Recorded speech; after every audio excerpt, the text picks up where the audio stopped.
Hey everyone, welcome into the first August edition of Celtics Beat. It's great to be here with you. Of course, last week's show, I thought we were going to do a lot of what we're about to do now, but with the, at the time, very timely, but obviously unfortunate passing of the legend, the GOAT, the greatest, Bill Russell. We had Cedric Maxwell. We had a great talk about Bill Russell and his impact on all things basketball in the community and beyond. If you haven't caught that last show, I encourage you to go back, check it out, whether you find us on iTunes or Stitcher or the YouTube feed, wherever it is. It was a really good discussion. And we'll get to that in a little bit later on in the show, maybe with our guy, Steve Bulpett, kind enough to join us here in the off season. Steve, how are you?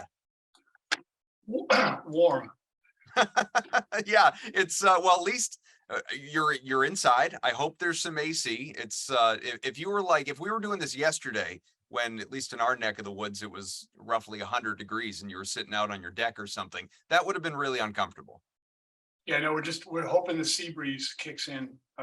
That's what we're waiting for here. Yeah, afternoon breeze usually. Today's show, and of course Evan's here as well. Ev, good to see you as always.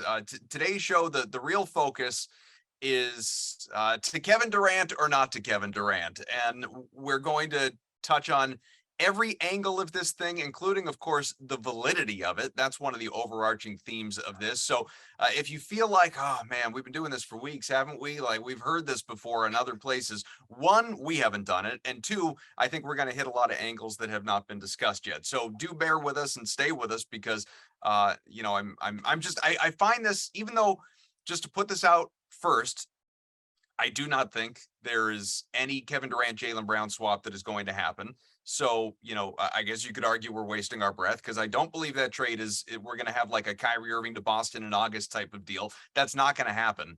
But I do find it a fascinating topic. And, obviously, Steve here, one of the reasons that he's here is, well, there are a bunch of reasons. One, a wealth of knowledge on the NBA and the Celtics and has been for decades, but also wrote very recently about this topic. And you can check it out on his Twitter, on heavy.com. And one of the things that you reported, Steve, in talking to your sources is that there was a looming meeting between Kevin Durant and Nets ownership, to discuss his future. I guess just to start us off, do you know if this meeting has taken place yet?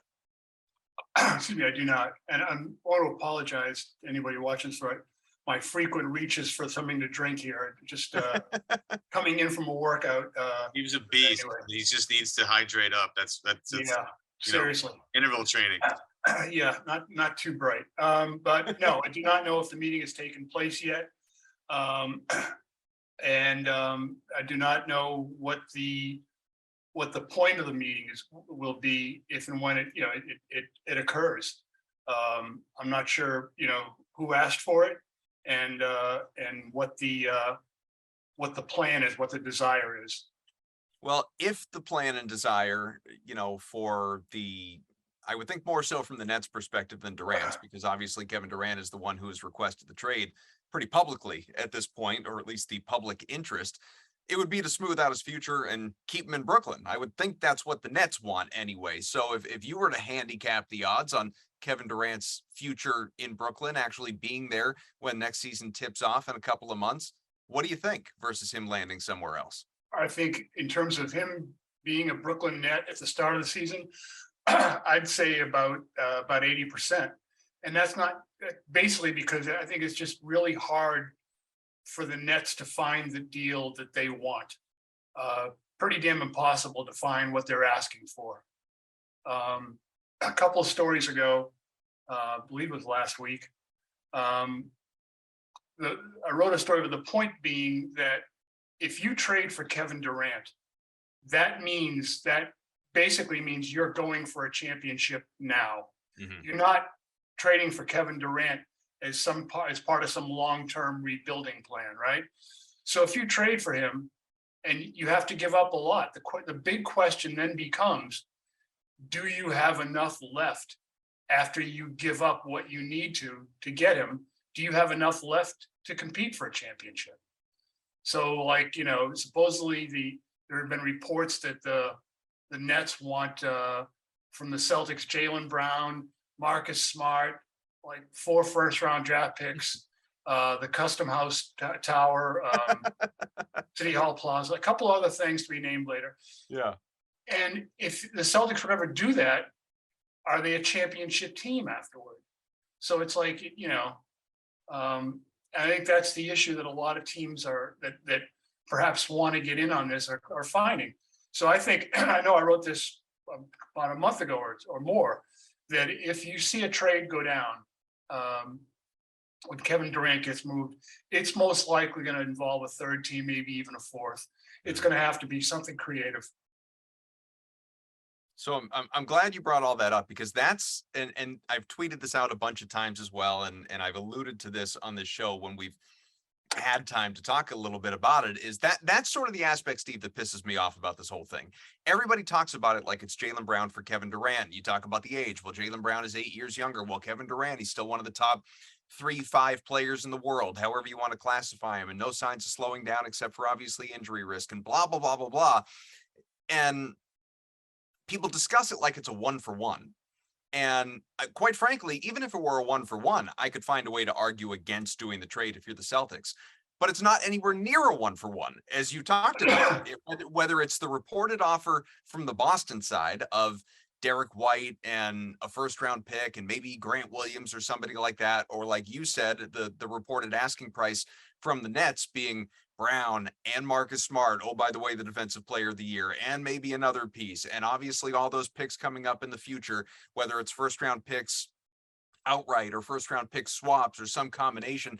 I don't think that just by getting Kevin Durant, and there's a lot of talent, there's a lot of name recognition there, but I don't think once you're giving up a package like that, yes, you're still a championship contender, of course, you're still in the conversation, but I don't believe you are a better team or nearly as deep a team or as hopefully healthy a team as you are sitting on paper right now today, August 5th. I don't. I think that the Celtics are in a really good freaking position right now, and a minor blow up, if you will, and maybe a major blow up if you're talking about two of your starters, one being a fringe borderline and certainly future all-star who has been an all-star before in Brown, and defensive player of the year and all defensive first team player in Marcus Smart, who is not slowing down either.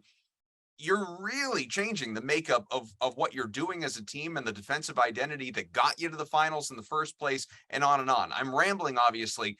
To me, like when these reports started, it did not make a whole lot of sense to me, other than the fact the Celtics have coveted Kevin Durant since before he was drafted. Yeah, look, Kevin Durant is a generational talent that if you have an opportunity to get him, you've got to investigate it as best you can, and really, search that out as best you can. But I think the larger question for the Celtics is, when you look at what you have now, is it enough? And when you look at the problems that you've had with this team and the shortcomings, are they shortcomings that you can overcome? I mean, the reason they lost in the finals is strikingly similar to why they lost in 2018 Game 7 of the Eastern Conference Finals. It's why they lost in 19. It's why they lost in 2021. That was a weird year. That wasn't going to happen. But it's the same stuff. And I know we've dealt with these subjects before in our conversations, but that's what it comes down to. Is this team, is it going to overcome its issues? Is it going to overcome the going 1-on-1, which becomes 1-on-2 and 1-on-3 whenever crunch time happens? When things get difficult, their reflex is to turn away from the stuff that got them leads. This team, as much as everyone says, well, they swept those Nets in the first round, it was ridiculously close. And, yeah, that's, you've got to look and say, is this team going to be better? I think it will be. I would answer those questions in the affirmative, but they are questions that you have to ask. Can I push back on that for a second, though? Because Sure, acquiring Kevin Durant would solve, I think, a lot of their issues. Like they wouldn't have as many turnovers in the fourth quarter. They'd have someone they can give the ball to. in the half court that can make things easier for them. Acquiring KD, if presumably if he somehow stays healthy the whole season, which he has been able to the last couple of years, it does solve a lot of their problems. He is a guy that, in a half court offensive set where things are getting bogged down, you now have two guys at the end of a basketball game between Jason Tatum and Kevin Durant that could really get some things done in the half court, whether they're going one-on-one versus somebody or trying to, spread it around. The thing that would be tough is you'd be adding a giant piece to a machine that, was starting to kind of find its sea legs a little bit and trying and starting to really figure out who they are. Now they reverted to some past stuff. We can attribute that to a lot of different things, exhaustion, etc. First time being the finals, all that stuff. But having a guy that's been there, done that a couple of different times in the finals, has lost in the finals, has won a couple, obviously, is going to help you. That experience is going to help you. I think the thing about KD is this team shouldn't be thinking in short-term increments like this because of the youth of their two stars. And that's where the monkey wrench comes in. It's not that Kevin Durant would not cure a lot of problems that Boston has. Now, sure, to Kaufman's point, you would take away one of their biggest advantages, which is their depth, specifically their guard depth, if they were to trade away Marcus Smart or Derek White, or you fill in whatever name you want to fill in. Yeah, one of their biggest assets as a team is how deep they are, especially at the guard spot and especially defensively. But you also would create a new advantage for you, and that is maybe the best, wing scoring duo in the NBA at that particular time. Now, I'm not going to say that, but you'd have a pretty good case to say that if you wanted to. I'm not going to go out on that limb quite yet because we haven't seen it yet. But having Tatum and Durant as two of your five players on the floor would be pretty fun to watch. I'm not going to lie. But you can't guarantee anything. Nothing in the NBA is guaranteed. Nothing in sports is guaranteed. Nothing in life is guaranteed. But I think the one hang up I think a lot of us have, Steve, is this team, because of how much success they've had at such an early part of their window, you're almost doing yourself a disservice by trading for Kevin, because you're trading a big long-term outlook for potential short-term success. But again, neither one of these are guaranteed. And if neither one of them are guaranteed, you might as well hang on to what you got. Am I making a little bit of sense with that? Well, thanks for getting really philosophical with us there, but well, very spiritual. I actually minored in philosophy at college, so I'm equipped to deal with this. Sort of afraid to leave the house now. Yeah, well, Immanuel Kant would agree with you. Look, first of all, second of all, first of all was the philosophy. You can't include, if you're trading Jaylen Brown, you're not including Marcus Smart. That's where it ends. You can't trade both those guys. If you trade Marcus Smart, it alters your defense in a way that, forget about it, doesn't happen. It's the defense is what kept them in and allowed them to win some games and overcome some of their issues. You saw it down the stretch. Defense is the backbone of this team. And Marcus Smart is a huge part of that. You can be upset with his shot selection, but I would suggest that goes back to what happens when the offense falls apart. That's where that comes from.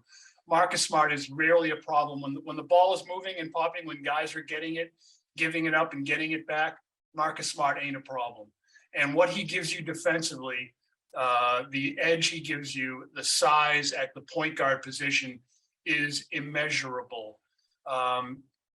Also, it ties into everything else they do. Having the second big, which allowed them to have positional size, and the addition of Al Horford was huge. But anyway, you can't, if you're giving away Jaylen Brown, you cannot give up Marcus Smart too.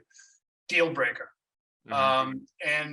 But look, I totally agree that you have to investigate it, because look, you can look at age and all those things. You're guaranteed Jaylen Brown for 2 more years.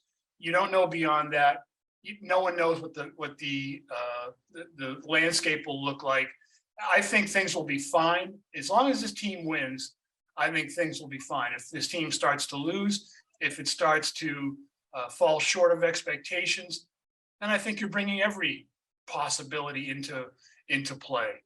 And as far as the age thing goes, Kevin Durant, his game will translate well to being older. He'll always be able to say, "Hi, I'm Kevin Durant. I'm 7 feet tall. I'm going to shoot over you. There's nothing you can do about it. And there's a great likelihood I will make the shot." So, that's why when you have a guy like that, who is one of the rare scorers in the history of the NBA, that's why you're looking at this so hard. That's why you're considering trading a young all-star caliber player who's going to get better in Jaylen Brown. That's why you even consider it, because it's a Kevin Durant. You didn't consider it. I remember a few years ago when it was like, "Oh, you got to trade Jaylen Brown for Jimmy Butler." And I remember writing, "Look, you may already have the next Jimmy Butler here in Jaylen Brown." And I think he's certainly proven his worth. And everyone's going to look at his offense. And yeah, it would be great if he would not dribble the ball off his foot. That would be a good step forward for him.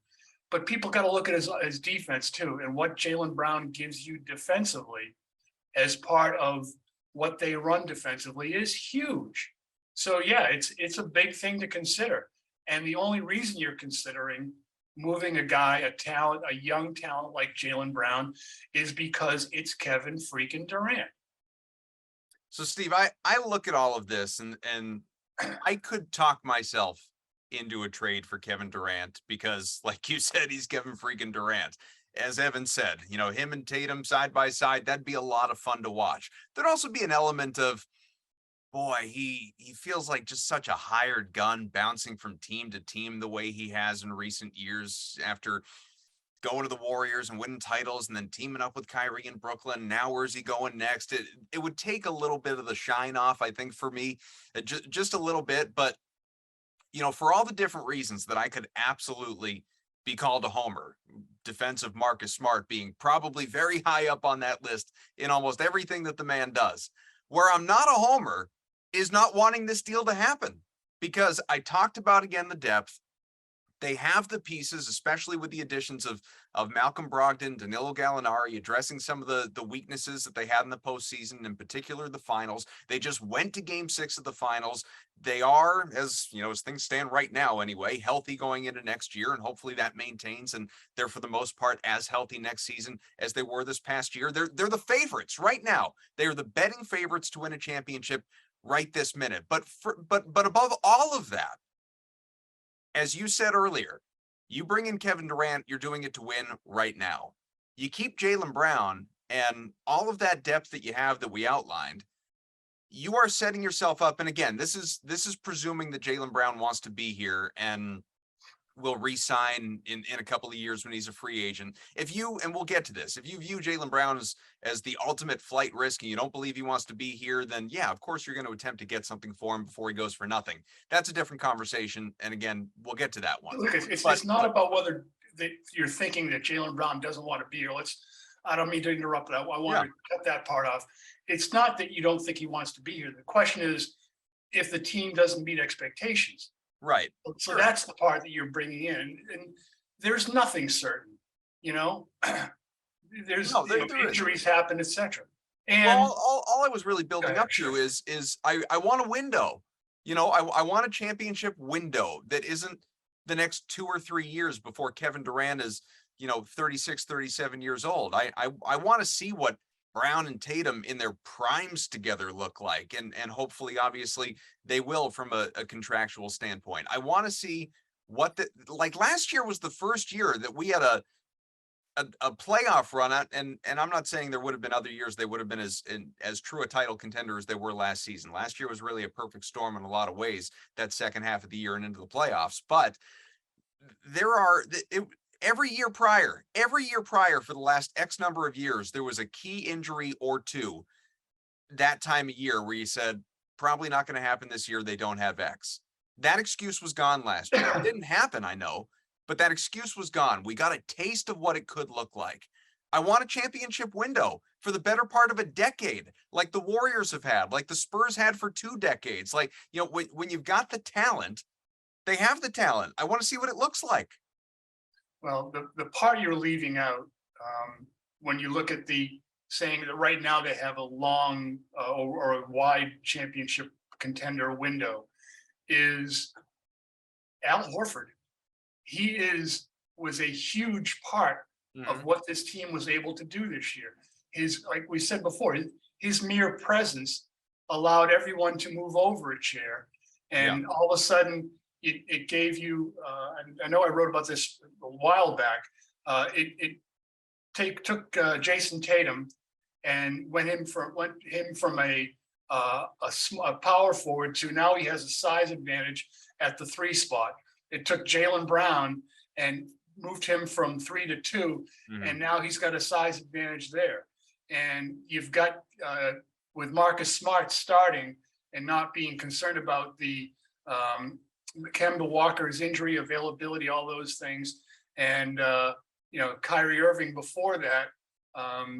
Insert multiple issues here, although still remains one of the great talents in the game, which makes his whole saga kind of sad.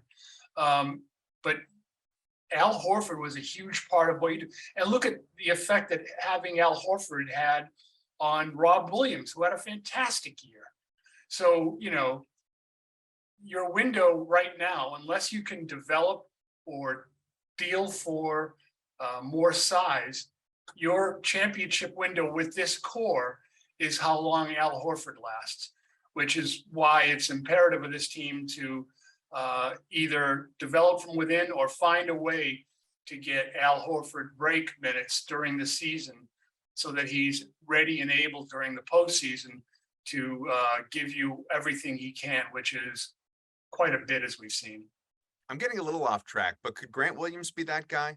In the way, like for years, Brad Stevens, like we used to call him Grant, Al Horford light. And a lot of that was the intellect, but part of it was the style of play as well. Could Grant Williams, I know they're not the same frame and shape and size and all that, but could he develop into that guy? He can't develop into the exact guy because the difference is Al Horford's size. Grant Williams can get out and defend and body up people. He's not going to protect the rim like Al can. And Al, at being able to protect the rim, is what allows Rob Williams to use his borderline unique skills to get out and guard on the perimeter when he has to. That's, the Celtics defensive switchability is what really concerns. When you talk to NBA coaches, they'll tell you that that's the part about the Celtics that really concerns them. Their ability to get out and defend in multiple ways. It concerned the hell out of the Warriors. I know we've discussed this before, but in 2018, the Warriors were happy as hell that the Celtics blew Game 7 against the Cavaliers at home here, because they were concerned like mad about what Boston could do defensively, what they were able to do against that team. The Warriors like to move without the ball and all that, and the Celtics were good enough to say, "Yeah, keep moving. We'll just, we'll slide over and guard the next guy." So.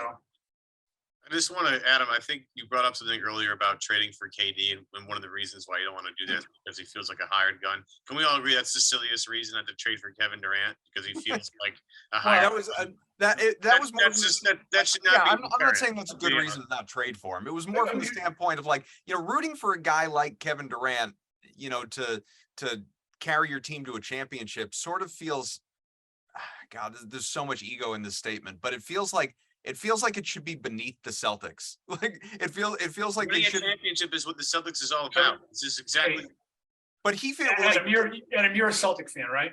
Yes. Okay, here's my question. Yeah. If the Celtics win a championship, win the 2023 NBA championship, with Kevin Durant being a star on that team, are you telling us that you would miss the parade because you have to see you're being treated for depression? Right. But that's what I'm saying. I could talk myself into it and it would be fun to watch and everything, but it wouldn't feel the same. It would feel, I don't feel like there are a lot of Celtics better than not winning a championship. like I don't feel, I mean, Sure, I get it. I certainly get it. And obviously then having more rings than the Lakers and all of that stuff, like there's an upside. There's definitely an upside, but it feels, and people will clap back and say 2007 when I say this statement. It feels more like buying a championship when you're getting a Kevin Durant, that's Kevin Durant now. I feel that way more about Kevin Durant now than I would have felt in Kevin Durant, what was it, 2016? Like that was a different Kevin Durant leaving OKC before he went to Golden State than it Did is. you spend when the Celtics traded for Kevin Durant for Kevin Garnett? Did I pine over Al Did Jefferson? you spend 2 weeks in the fetal Ryan position Gomes. because they'd Didn't feel they'd right dealt without away Ryan Al Jefferson? Gomes. No, because you know what it was? Kevin Garnett didn't want to leave Minnesota. I appreciated his stick-to-itiveness. He was as committed to the cause as anybody. Durant, you know what? That transitions well to this question. And this goes back a little bit to some of what you wrote about with this potential owners meeting with Durant and the Nets. I just want to know what's important to him. And look, I don't know Kevin Durant. Obviously, I've never talked to him. I just want to know what ultimately right now at whatever, 34, 35 years old, what is important to Kevin Durant? Because if it was rings above all else, he would just stayed with the Warriors and kept winning. If it was playing with his buddies, well, that's why he teamed up with Kyrie in Brooklyn. So now he wants out. He wants out again. And I'm not even talking about all the social media stuff and burner accounts and, responding to Kendrick Perkins or other critics. I just want what is the end all be all? What he just seems fickle. What is important to Kevin Durant, do you think? I don't know. Next question. Now, I mean, Yeah. seriously, I mean, I would say that what's important to him is kind of a moving target. From all evidence we have, obviously I'm not going to, sit and tell you, oh, I think this is what he's thinking. Right. Unless we have evidence to show what he's thinking, then we can discuss that. But yeah, I think it's a moving target. Among the possibilities, the whole Kyrie thing, by all accounts, he's still fine with Kyrie. Although last year, Kyrie's decisions certainly impacted the Nets. Mhm. But in terms of what happened at the end of the season with the Nets, was it Kyrie's decisions earlier in the year or Joe Harris's injury or Ben Simmons's back/skull that impacted the Nets opportunities last year? Do the Nets beat as close as a 4-game sweep was in terms of each game, the point totals? Do the Nets with a reasonably healthy Simmons and with a healthy Joe Harris defeat the Celtics in the first round? Are we having this conversation? Right. Is there a parade going through Coney Island? Sure. Led by Joey Jaws Chestnut. If Kevin Durant's shoe size is a half size smaller, was there a parade the year before when they lost that game 7 against the Bucks? So absolutely, it's obviously a very fair question. I wonder what's most important to him, and the other thing is too, I would say people talk, winning. like is it well, here's the other thing, like people keep saying this, or at least have kept saying when this was maybe a more prominent topic. Well, Jaylen Brown has 2 years left in his contract. You're getting Kevin Durant with 4 years left in his contract. Who's to say Kevin Durant would come to Boston and stick around for 4 years as opposed to asking out? I mean, there's a track record here. No, I can't deny that, but you also can't deny the fact that Kevin Durant also enjoys winning. He went to Golden State to go win championships and did so. I think maybe it might be winning on his terms, but it's not like he went to a team that was bad. He went to a team with his friend Kyrie, got James Harden, and we're about to win a whole bunch of games until people got hurt. So we don't know what's in Durant's head. That's impossible. He doesn't really communicate like that, and I don't think a lot of people do anyway. I think they want to play their cards pretty close to the vest.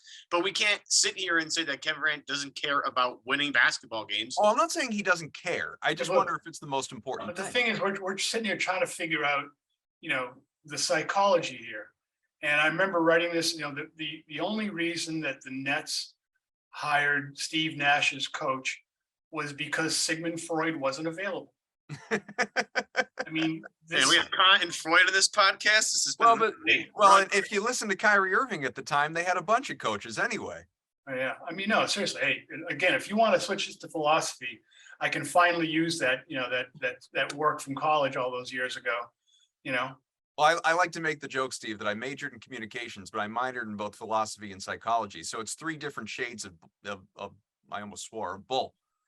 yeah. Well, I went to college to be a lawyer, so and to try to play basketball. So, hi, welcome to a two-time loser. We've all failed at I didn't. I well, didn't. I sense you could have been a I didn't lawyer. I think fail you on being chose a not to lawyer. be. I guess I pulled out of it. Someone Well, did. right, that's what I'm saying. I think that Story from the school maybe you couldn't paper. have been a professional basketball player, but I bet you could have been a lawyer. Yeah. Well, yeah. Almost. Well, anyway, it's a long story. But yeah, no. Yeah, I'd be wealthy now. Damn, I gotta think about that. There you go. File it away. Boy, guys, I gotta go. I got something Yeah, to do. yeah, let me get that LSAT work in. Let's keep going with the psychology, and we've spent a lot on the Kevin Durant side. Let's talk about the Jaylen Brown side, because we've heard everything at this point.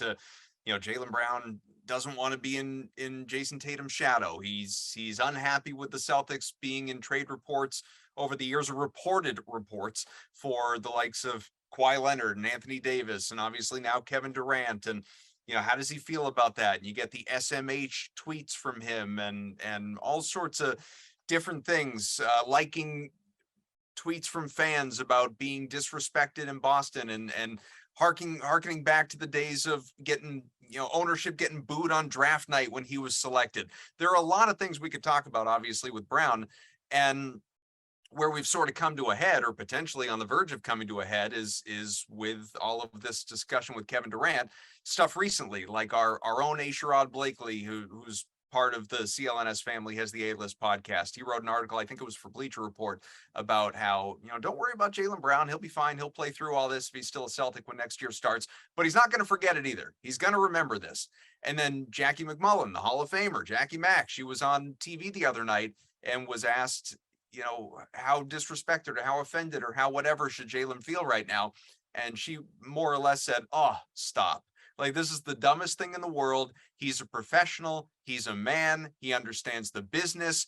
You're in a trade conversation. Maybe if it's even legit, you're in a trade conversation for Kevin Durant. Like, I don't think that's all that disrespectful. So how do we suppose Jaylen Brown does feel right now? Like I said, I think if this team comes out and plays well, they will be fine. He will be fine. If this team comes out and is not meeting expectations, it's all on the table. Mm-hmm. And I don't think it's a case of he's upset about any of this stuff, or is or isn't. That's that's a temporal issue. Depends on the date and time, mm-hmm. and what's going on with the team. Guys, they're allowed to have moods, and those moods are allowed to change. But look, this past year, I think Jaylen Brown and Jason Tatum like playing together. I think they like the idea of being the two young guns and on the wing and leading this team and trying to win a championship together. I think that's like a really important goal for them, that they both share that ideal. But when they're talking in January about having meetings on the road about we need to do better, we need to get on the same page better, that means that they didn't feel they were on the same page. Mm-hmm. So, I'm not saying that there were things that were broken or wrong, but they realized that they needed to be better at that. So things weren't perfect even after the years they've been playing together. And yeah, they do need to learn, it's better for them to play off each other more efficiently than they have been, and certainly better than they did during the finals. So, all those things are in play, but I wouldn't make any definitive statement. And the last thing I'm going to do is try to psychoanalyze a guy of Jaylen Brown's intellect based on a 3-letter tweet. Yeah. I mean, it's, dude, there's 1,000 things he could have meant with that. And unless someone talks to him and he tells you what he meant, everything else is BS. He might have just said something to record on the DVR and the thing crapped out. Didn't work. He was just upset. Yeah, who knows? I mean, He could have gotten, it could have been what you read about that they, at that time, were ceasing production of the Choco Taco, you know? Maybe he's just really upset that Batgirl's not going to be released by Warner Brothers. It could have been anything. Who isn't? Hey, Michael Keaton was supposed to be Batman in that, so I'm legitimately upset about it, to be honest. Like, that's no joke. Just because I wanted to see. Check, please. I just wanted to see Keaton as the Cape Crusader again. Now I got to wait for the Flash movie. Go ahead, Ev. Well, my point being is Steve kind of brought up a point that he had in his piece a couple of days ago about how maybe one of the sources you had spoken to, Steve, that it could have been a way for Brooklyn maybe to cause some upheaval between the front office of the Celtics and Jaylen Brown, that, you know, his name has been floated in trades. Do you think there's a actual, you know, legitimate validity to that, or was that just an idea floated out there by someone to maybe just give some perspective on as to why this leaked out at that time? Look, that's what a couple of people I spoke to were speculating, inferring. A couple of people involved with the NBA, like, you know, they're convinced, hey, that was Brooklyn's way of trying to goose the market, trying to get people to pay attention to what has become a stagnant market for Kevin Durant, and also like, hey, and first of all, to assume that it definitely came from the Nets, I don't think it came from the Celtics, but to assume that it definitely came from the Nets organization, that could be off base as well. There are other people involved in this. You know, there are agents, there are friends, there are all kinds of people that are involved tangentially in this kind of process. So, you know, who knows? But that's what the feeling of some people in the NBA is. And there were people that told me, that disputed with me and have in the past, that the Jaylen Brown, Derek White, and a first-round pick offer was ever truly on the table. I'm not sure if it was. It's quite possible that was, hey, would you do this? But it's quite possible that it wasn't as well. I mean, there are a lot of trade discussions that happen of, hey, you know, we'd like to be in on the Kevin Durant thing.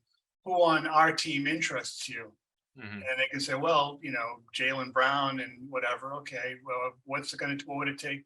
That's not to say that Jaylen Brown was offered. You know, you're discussing this, you're discussing parameters. And it's not like, will you trade us Kevin Durant for this, this, and this? That's a hard offer. Most of the time, it never gets to a hard offer. Most of the time, it's all, you know, most trade discussions aren't even centered on a specific player. Generally, it's, you know, someone from a team, and doesn't even have to be the GM, calls another team and says, hey, you know, who on our team do you like?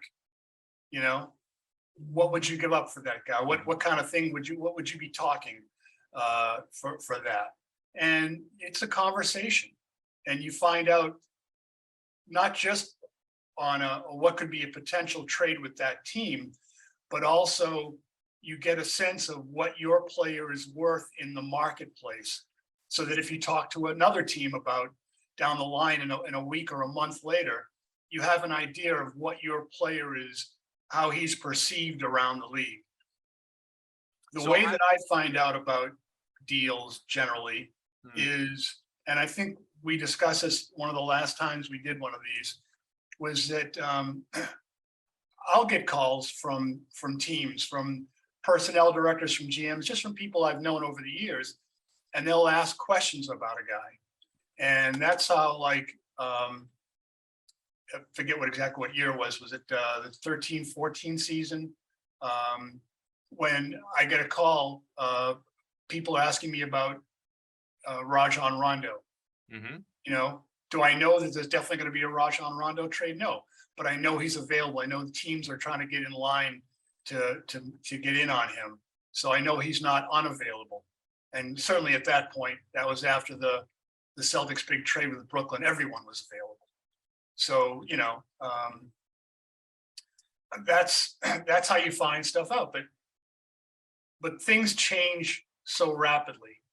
And to sit here and say, look ahead and say, this window will be there if you make X move, or it'll be there if you make no move, going to kind of go off on this again, but remember in the year that the Celtics, it was 2017, that summer, they signed Gordon Hayward, who was the prime free agent, right? Mm-hmm. And he was signed. He's going to go play with Al Horford, and he's going to play with Isaiah Thomas. With Isaiah Thomas. And this is the team he's going to, and boy, this is going to fit. By the time, he gets here, Isaiah Thomas is gone, Kyrie Irving is in, right? Mm-hmm. And then game 1, 5 minutes in, he goes down for the year. Mm-hmm. All right. Now, the Celtics that summer had drafted Jason Tatum. The Celtics thought Jason Tatum was going to be good. They didn't know he was going to be that good, that fast.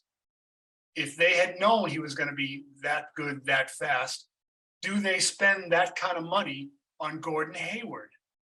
No, they don't do it. They spend the money upgrading elsewhere. Mm. So, yeah, I mean, it's things change, and the moves you think are, oh, this is a definitive move, this is what you'll be. An injury can happen, or just someone getting an opportunity and taking advantage of it the way that Jason Tatum did. That altered your setup. Not only, so when Gordon Hayward comes back the next year, he's not only not fully the player that you want him to be, that he wants to be, but you've also got some duplication of services. Yeah, it can be a strange setup. So real reports, fake reports, exaggerated reports, I don't know. Whether Jaylen Brown laughs at this stuff versus it keeps him up all night every night, I don't know that either. How do you suppose, or how do you know how Brad Stevens is handling this internally? I think you kind of, you go day by day. I think the last time I spoke to him was in Las Vegas during Summer League.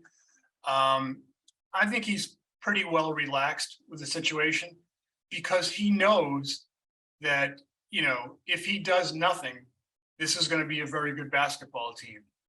If he can find the moves, a move or two that he really likes, it can be a better basketball team. I mean, he left the season as an NBA finalist and added 2 players that everyone believes will help this team, and he did not give up a rotation player to get either of them. Mm-hmm. So, that's a good spot to be in. I still think they need to, either add another big person, or they have to hope that one can emerge out of what they have to give Al Horford and Rob Williams the significant rest that they need during the year to just not be overplayed. But I think Brad Stevens is in a great position. He doesn't have to do anything. And even as regards the need to pick up another big, he can wait on that. It's not going to cost him to wait into the season in November, December, January. Adding an important pickup then can be, just as helpful. But does he have to smooth anything over with Jaylen Brown, or is this just the way it works? Excuse me. Look, every player needs to be, needs to know that the team is on his side. Mm-hmm. I don't think because, maybe because his name has been out there. And that's to assume, by the way, to say that he needs to smooth things over with Jaylen Brown, that he hasn't already discussed things with him. I'm certain he has. Sure. Yeah. I mean, look, there's, it's a business, but it's also a business where there are human beings involved. And to think that chemistry doesn't matter, you'd be lying to yourself. So, yeah, I think that they'll have discussions, and it's important, the discussions that Ime has with Jaylen as well. Excuse me. I need Fun fact of it, before we came on, just to speak on how generous our guests, typically are with their time, and Steve is no exception. I said to him coming in, do you have a hard out on the clock? Do we need to be done by a certain time? And he just said, just make sure I don't fall out of my chair, basically. If I go over, I think I'm done. Are you all right? Yeah, well, yeah. Just, I just yeah. want to make sure you're good. Again, I'm sorry, people, if you're just tuning in, I did my 4-mile intervals before this. And that's why I'm sweating. Pressured on him like Adam. It's not because under these, under this grilling I'm getting from these two excellent Yeah. journalists. We're coming at Steve right now. We're really hitting you with the hardest of questions. Just the light. Where were you on the night in question? Yeah. I have one more anyway that I want to get in here, and Ev, I don't know what you've got left, but just we keep talking about, hey, bet online, the Celtics are the championship favorites. To you, because there are a lot of people saying, like, I still get it in my mentions every once in a while on Twitter. Hey, by the way, if Chris Middleton had been healthy, maybe your Celtics go out in round 2. Maybe. Do you, looking at it right now, view the Celtics as the championship favorites, or at least the favorites in the East? I'd say they're among them, because you don't know what the East is going to look like on opening night right now. Okay. Certainly the Brooklyn situation is very fluid. Yeah. And, but I look at Philly as being, fluid as well. How much different are they going to be now that James Harden has, made the commitment that he did? Okay, I'm going to sign for less, etc. But they still need to add bodies there. Miami is still in need of a move or 2 or 3 before the year starts. So, if they were playing tomorrow, I'd say it's Milwaukee and the Celtics. But they're not playing tomorrow. And we don't know what this division is going to look like then. The Celtics are in the conversation, and I think that's probably the best you can ask for. When you go into a year, every team starts the year needing to get better, wanting to improve on where it is. The Celtics aren't different than that, but that they have the players, and they have improved from last year, just in terms of on paper. How's it going to fit? Is Ime going to find minutes for all the people he needs to in the backcourt? Is he going to go away from Peyton Pritchard again and take his shooting off the floor? Which I think, kind of cost him a bit in the finals, where he cut his minutes in half, cut his shots in half. And, you didn't have the pressure release valve on those other guys. So yeah, it's too much to be decided, I think, right now. I think the last thing it seems like this, but I don't know if we all went on record here, but it felt like to me, and even though I pushed back on a few things, it's still, I would not make any trade for Kevin Durant. I don't think the Celtics should even entertain the idea, because of what we talked about in this podcast. But I just wanted to make sure that we all went on the record here, and at least we went danced around it a little bit, or adamantly said it. But Can I give you a qualifier? What is that? I mean, you said I wouldn't make any trade for Kevin Durant. I think we're all any reasonable one. I just mean, I think we're all presuming a trade for Kevin Durant would require Jaylen Brown. If in some universe it didn't, sure. Then fine. Kevin Durant. That's not possible. Yeah. There's no way, right? See, there's no possible way they could get Kevin Durant without Jaylen Brown in the deal. Sure, if they gave up Jason Tatum and Rob Williams. There you go. So you could, but then the Nets would have to move Ben Simmons, right? Like, there's a contractual issue with Tatum. Yeah, I mean, look, if the Celtics can make a trade for Kevin Durant and not give up too much, I think we've already discussed what too much is. Yeah. It's kind of a move you have to make. But and look, and Kevin Durant is already, I spoke to him a few years ago when he signed, when he was signing with Golden State. Boston was a team. He was one of the teams that he took an audience with down in the Hamptons. Mm-hmm. And I spoke to him alone at that summer after he made the move or made that decision. They had a Team USA practice in Las Vegas just after Summer League. And it was in the gym there at the Mendenhall Center, their practice facility there. And he said, yeah, he was really impressed by Boston and likes what they built there. He liked the coach. He liked Brad, all that. And he was really excited when he saw Tom Brady walk through the door. I think he was just saying that to cover because I think he was really excited when he saw Kelly Olynyk. That's just personal. Well, it was the tie-dye shirt that really did it for him. But yeah, so, if you can get Kevin Durant and not make yourself and not weaken yourself on the back end, you make that move. Because there's no guarantees no matter what, I think Jaylen Brown is a great player. I think Jaylen Brown's going to get better. I think Jaylen Brown is one of those I'm not satisfied kind of people that we talked about before. He's one of those guys, he doesn't look at getting to the NBA as the finish line. He looks at it, I need to get better all the time. And I think he will. But again, Kevin Durant, the problem the Celtics had was they would take the ball and go one-on-one at times and take themselves out of their offense. It was a problem in 2018, 19, 20, and this year. Kevin Durant can take the ball and go and can score.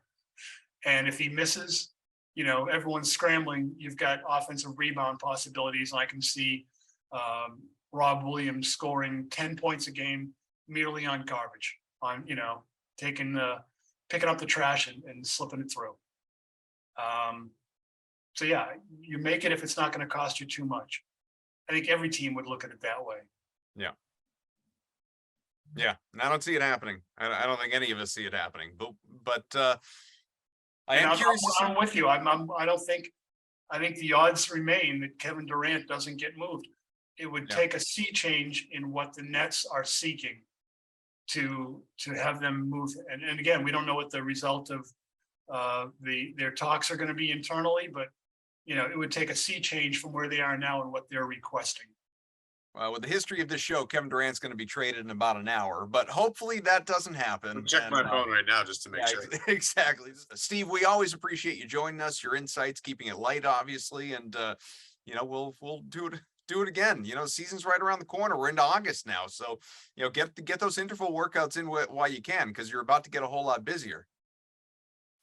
We'll be fine. That's one of the benefits of the new job is, it allows me to take care of myself in a way that I wasn't able to when I was on the beat at the other place.